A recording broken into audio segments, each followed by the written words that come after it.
You're not actually searching for answers, you're searching for yourself like it's a missing object. Today, we follow a man who's losing his sense of self and leads to the wrong kind of search. Hello, there. With Bumi again here. Are you ready for today's story? Remember, this ain't a feel-good video. But, before we jump in, this video is part of a series. So if you haven't watched the previous episode yet, hit pause and go check it out first. Trust me, it'll all make a lot more sense. And while you're at it, don't forget to like and subscribe so you don't miss what's coming next. Alright, ready?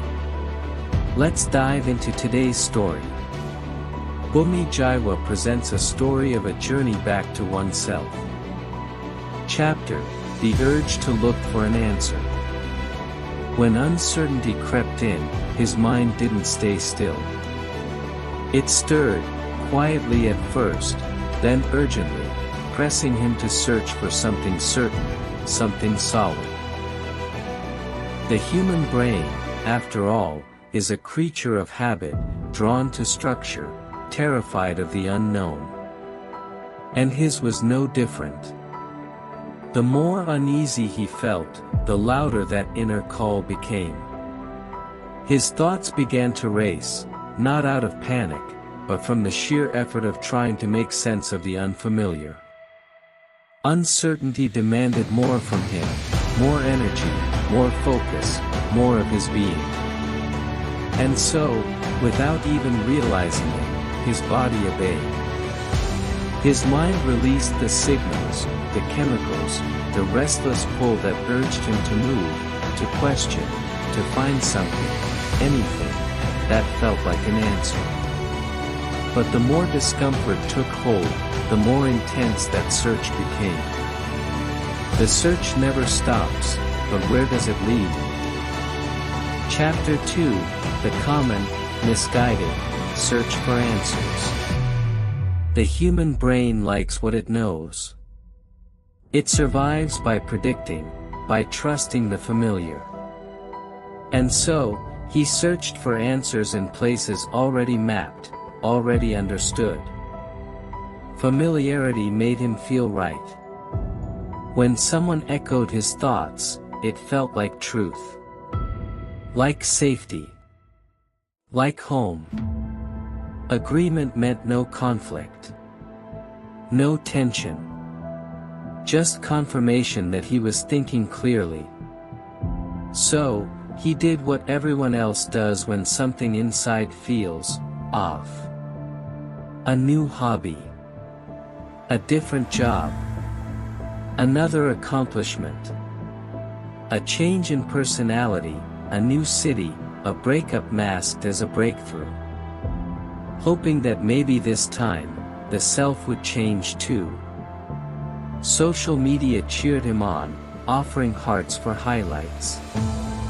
Self-help books gave bursts of motivation. And for a moment, he believed, this must be it. I've figured it out. Validation felt good, even if it was only skin deep. And so he stopped asking, and just kept building. More tasks. More changes. More effort to fix what still felt broken. The cycle kept spinning. But this time, it was harder to stop. Because this time, it felt like the answer he needed. And still, the emptiness remained. Until he saw the pattern. Chapter: The Reveal. He thought the answer was out there. In achievement.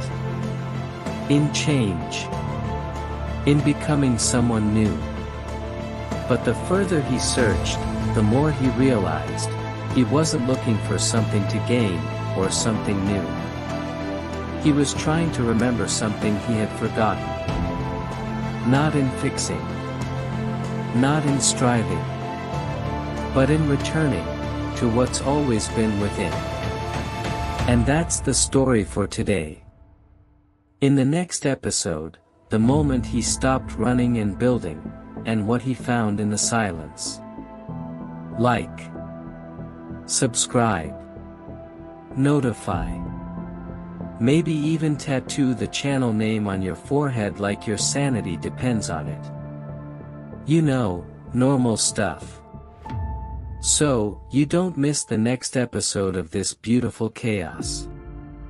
Hey, you've been warned. Thanks for hanging out with me, see you then, or in your dreams.